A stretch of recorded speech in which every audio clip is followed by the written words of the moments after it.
ஜீ Tamil Saregamapa little champ season 5 இந்த வாரம் 10 years of Sa Re Ga Ma Pa சங்கமத்தில் நம்ம விஷ்ணுவர்தன் கூட இணைந்து சுசாந்திகா அவர்கள் பாடியிருந்தாங்க. பூங்கதவே தாழ்த்திடவா அந்த ஒரு பாடல். ரெண்டு பேருமே அமேசிங்கான ஒரு பெர்ஃபார்மன்ஸ் கொடுத்து கோல்டன் ஷவரும் வாங்கிட்டாங்க. ஸோ சுசாந்திகா சொல்லியே ஆகணும். நம்ம விஜய் பிரகாஷ் சார் வந்து ரொம்பவே அழகாக சொல்லியிருந்தாங்க. குட் பெர்ஃபார்மன்ஸுக்கும் ஃபைன் பெர்ஃபார்மன்ஸுக்கும் குட் பெர்ஃபார்மருக்கும் ஃபைன் பெர்ஃபார்மருக்கும் ஒரு வித்தியாசம் இருக்குது. அதாவது ஒரு பெர்ஃபார்மன்ஸை வந்து நம்ம எப்படி வேணாலும் நம்ம அட்ராக்ட் பண்ணுற மாதிரி நம்ம அந்த பாடலை வந்து பாடிடலாம். பட் ஆனால் ரொம்ப ரொம்ப டீட்டெயிலிங்காக வந்து நம்ம ரொம்ப கவனித்து அந்த டீட்டெயிலிங் எல்லாத்தையும் பர்ஃபெக்டாக வந்து பண்ணணும் அப்படின்னு சொல்லிட்டு பாடுறது தான் ஃபைன் பெர்ஃபார்மர். நீ வந்து ஒரு ஃபைன் பெர்ஃபார்மர் அப்படின்ற மாதிரி சொல்லியிருந்தாங்க.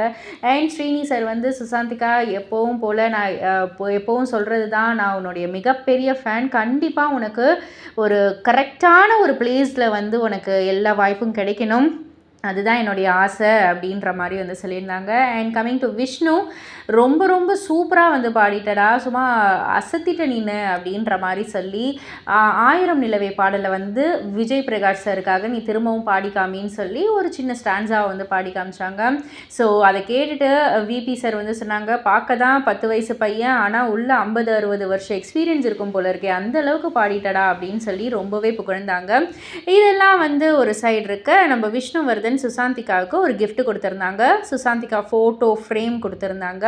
சுசாந்திகா பதிலுக்கு விஷ்ணுவுக்கு வந்து ஒரு கிஃப்ட் கொடுத்துருந்தாங்க, ஒரு முருகர் சிலை. ஏன்னா பக்தி சுற்றுலா வந்து முருகன் பாடல் வந்து விஷ்ணு பாடினது சுசாந்திகாவுக்கு ரொம்ப ரொம்ப பிடிக்குமாம். அது மட்டும் இல்லை, ஒரு ஸ்டேஜுக்கு வந்து நீ பாடினாலே செருப்பெல்லாம் கைட்டிட்டு தான் நீ வந்து ஒரு பக்தி மயமாக வந்து பாடுவ, அதனால் உனக்கு ஒரு பக்தி ரிலேட்டடாக ஒரு கிஃப்ட் கொடுக்கணும்னு சொல்லிட்டு நான் முருகர் இதை கொடுத்துட்டேன் அப்படின்னு வந்து சொல்லி அதை வந்து கொடுத்தாங்க.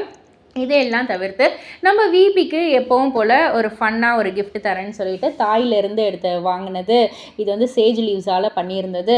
இதை வந்து நம்ம லைட்டன் பண்ணோன்னா நம்மக்கிட்ட இருந்த நெகட்டிவ் எனர்ஜிலாம் போயிடும்னு சொல்லி நம்ம விபி சாரை கீழே உட்கார வச்சு ஃபுல்லாக அந்த வந்து சுற்றின்னு அது ஒரு ஃபன் அண்ட் என்டர்டெயின்மெண்ட்டாக கொண்டு போயிருந்தாங்க.